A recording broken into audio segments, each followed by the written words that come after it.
कहानी की शक्तिशाली शुरुआत और आलस का रहस्य।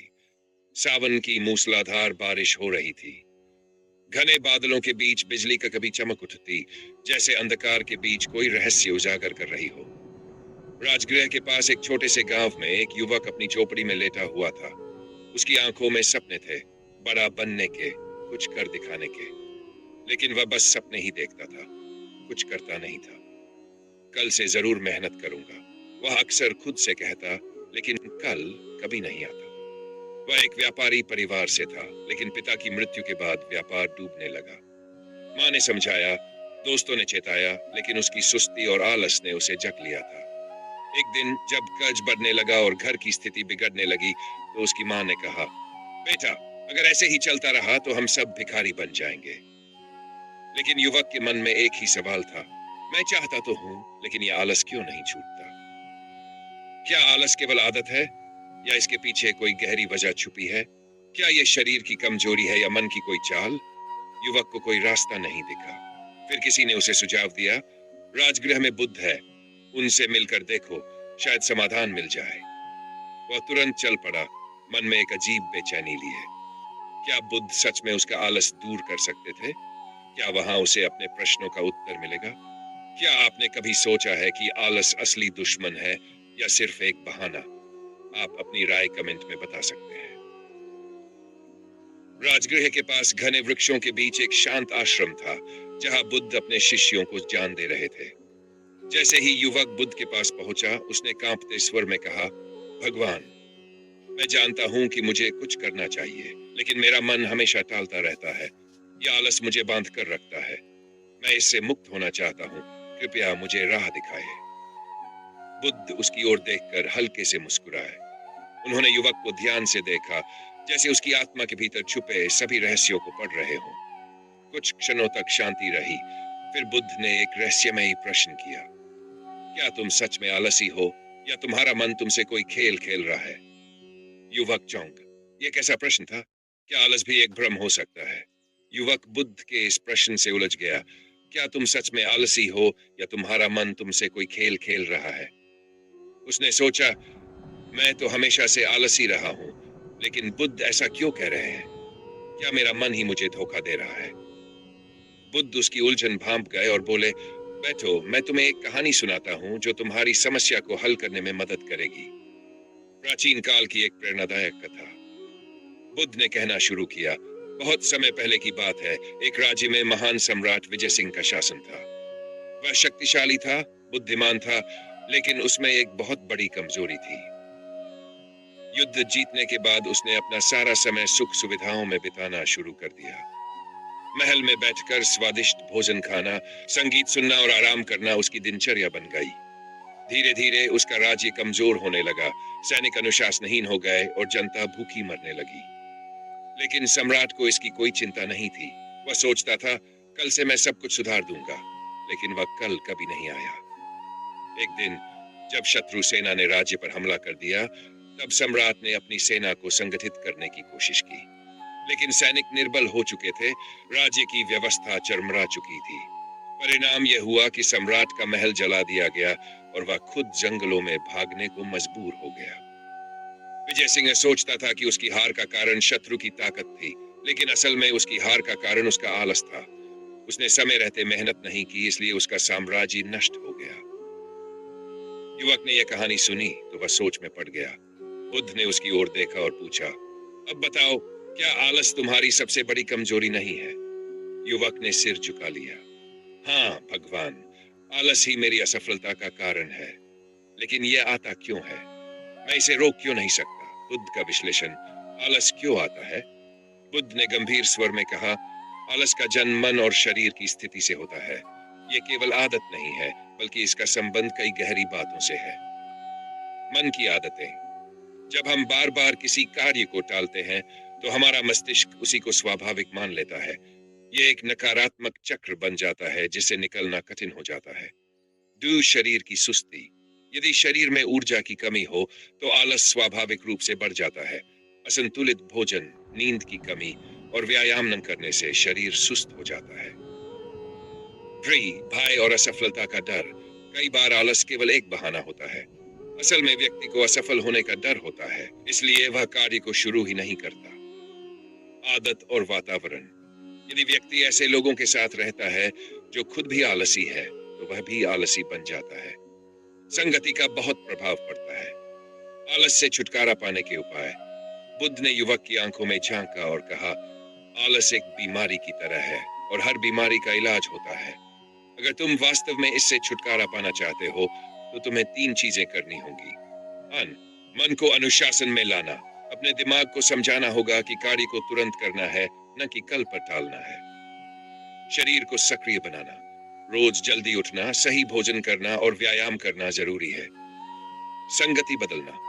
हमेशा मेहनती और प्रेरणादायक लोगों के साथ रहना चाहिए ताकि उनका प्रभाव सकारात्मक हो। युवक ने बुद्ध की बातें सुनी और गहरी सांस ली। उसने महसूस किया कि आलस कोई मजबूरी नहीं, बल्कि एक आदत है जिसे बदला जा सकता है। लेकिन सवाल यह था, क्या वह सच में बदलाव के लिए तैयार था? भागते आलस से निकलने के उपाय और संघर्ष। युवक के मन में हलचल मच गई थी। बुद्ध की बातें सुनकर उसे एहसास हुआ कि आलस कोई जन्मजात दोष नहीं जिसे बदला जा सकता है। लेकिन सवाल यह था कि कैसे? उसने बुद्ध से पूछा, भगवान, क्या सच में कोई व्यक्ति आलस से पूरी तरह मुक्त हो सकता है? बुद्ध ने मुस्कुराते हुए कहा, सही मार्ग पर चलने वाला व्यक्ति चाहे जितना भी भटक जाए, लेकिन अगर वह सच में बदलाव चाहता है तो उसे कोई रोक नहीं सकता। युवक ने सिर हिलाया, लेकिन उसके मन में अभी भी शंका थी। क्या वह वास्तव में आलस को हरा पाएगा? बुद्ध के 4 शक्तिशाली उपाय जो आलस को जड़ से मिटा सकते हैं। बुद्ध ने कहा, अगर तुम आलस को हराना चाहते हो तो तुम्हें इन 4 उपायों को अपनाना होगा। लेकिन ध्यान रखना, ये उपाय तभी काम करेंगे जब तुम इन्हें पूरी निष्ठा से अपनाओगे। 1. लक्ष्य का स्पष्ट निर्धारण, संकल्प शक्ति। जिस व्यक्ति को अपनी मंजिल ही नहीं पता, वह रास्ते में ही भटक जाता है। बुद्ध ने समझाया, हर सुबह जागने से पहले यह सोचो कि आज तुम क्या हासिल करना चाहते हो। अगर तुम्हें अपना लक्ष्य स्पष्ट रूप से दिखेगा, तो तुम कभी आलसी नहीं बनोगे। कैसे लागू करें? हर रात सोने से पहले अगले दिन के कार्यों की सूची बनाओ। उन कार्यों को छोटे छोटे हिस्सों में बांटो ताकि वे बोझ न लगे। सबसे महत्वपूर्ण कार्य पहले करो। 5 मिनट का नियम, कार्य शुरू करने की शक्ति। सबसे मुश्किल काम किसी कार्य को शुरू करना होता है, लेकिन एक बार शुरू कर दो तो सब आसान लगने लगता है। बुद्ध ने कहा, अगर कोई कार्य बड़ा और कठिन लगे तो बस 5 मिनट के लिए उसे करना शुरू कर दो। 5 मिनट बाद अगर मन न करे तो छोड़ देना। युवक चौंका, क्या इससे सच में फर्क पड़ेगा? बुद्ध ने सिर हिलाया, हाँ, क्योंकि ज्यादातर मामलों में जब तुम किसी काम को शुरू कर दोगे तो उसे खत्म करने की इच्छा अपने आप जाग जाएगी। यह मन का स्वभाव करे। कोई भी कठिन कार्य हो, बस 5 मिनट के लिए उसे करना शुरू करो। एक बार जब शुरुआत हो जाती है तो दिमाग उसे पूरा करने के लिए प्रेरित करता है। शरीर को सक्रिय बनाना आलस का सबसे बड़ा दुश्मन। जितना सुस्त शरीर, उतना सुस्त मन। बुद्ध ने युवक से पूछा, तुम्हें ज्यादा आलस कब आता है? जब तुम एक जगह बैठे रहते हो या जब तुम चल फिर रहे होते हो? युवक ने तुरंत जवाब दिया, जब मैं ज्यादा आराम करता हूँ। बुद्ध ने कहा, यही आलस की जड़ है। शरीर को जितना सक्रिय रखोगे, आलस उतना ही दूर रहेगा। कैसे लागू करें? सुबह उठकर हल्का व्यायाम या टहलना अनिवार्य बनाओ। बीच बीच में शरीर को स्ट्रेच करो और बैठने का समय कम करो। आलस आने लगे तो तुरंत उठकर कुछ मिनट टहल लो। सही संगति और प्रेरणा। आलस फैलाने वालों से बचो। अगर तुम आलसी लोगों के साथ रहोगे तो तुम भी आलसी बन जाओगे। बुद्ध ने कहा, हम जिन लोगों के साथ रहते हैं, हमारा मन वैसा ही बन जाता है। अगर तुम उन लोगों के साथ रहोगे जो मेहनती है, तो तुम भी मेहनती बन जाओगे। युवक सोच में पड़ गया। उसे एहसास हुआ कि वह ऐसे लोगों के बीच रहता था जो हमेशा काम टालते थे, और अब वह भी वैसा ही बन चुका था। कैसे लागू करें? मेहनती और प्रेरणादायक लोगों से जुड़ो। प्रेरक कहानियां पढ़ो और सकारात्मक बातें सुनो। आलसी और नकारात्मक सोच रखने वालों से दूरी बनाओ। युवक का संघर्ष, क्या वह सफल होगा? युवक ने बुद्ध के इन 4 उपायों को अपनाने का निश्चय किया। उसने अगली सुबह जल्दी उठकर अपनी दिनचर्या बनाई, सबसे जरूरी काम को पहले किया और आलसी संगति से दूर रहने का संकल्प लिया। लेकिन ये इतना आसान नहीं था। पहले दिन उसने पूरे जोश से काम किया, लेकिन दूसरे दिन उसका मन कहने लगा, आज थोड़ा आराम कर लेते हैं, कल से फिर शुरू करेंगे। युवक फिर से आलस के जाल में फंसने लगा था। यही तो सबसे बड़ा सवाल था, क्या वह सच में बदल सकता है या फिर से आलसी बन जाएगा? युवक ने बुद्ध के 4 उपायों को अपनाना शुरू कर दिया था, लेकिन वह यह नहीं जानता था कि सबसे कठिन परीक्षा अभी बाकी थी। अंतिम परीक्षा, क्या वह आलस से पूरी तरह मुक्त हो पाएगा? कुछ दिन बीत गए। पहले तो सब ठीक चला, लेकिन एक दिन सुबह जब वह उठने वाला था तो उसके मन में एक आवाज आई, थोड़ा और सो लेता हूं, आज बहुत थकान लग रही है। वह बिस्तर से उठने ही वाला था कि दूसरा विचार आया, लेकिन बुद्ध ने कहा था कि आलस को हराने का एक ही तरीका है, उसे मौके ही न दो। युवक असमंजस में था। उसने खुद से कहा, आज तो बस एक दिन है, कल से फिर मेहनत कर लूंगा। लेकिन तभी उसे बुद्ध की ही आवाज सुनाई दी, जो एक दिन छोड़ता है वह 2 दिन छोड़ता है, और जो 2 दिन छोड़ता है वह हमेशा के लिए छोड़ देता है। युवक के मन में आत्मसंघर्ष शुरू हो गया। क्या मैं फिर से वही गलती कर रहा हूं? वह बिस्तर से झटके से उठा, ठंडे पानी से मुंह धोया और बिना समय गवाए अपने काम में लग गया। उस दिन उसने महसूस किया कि आलस को हराने के लिए सबसे जरूरी चीज है पहला कदम उठाना। अब वह समझ चुका था कि आलस से बाहर निकलने की असली कुंजी खुद को हर दिन प्रेरित करना है।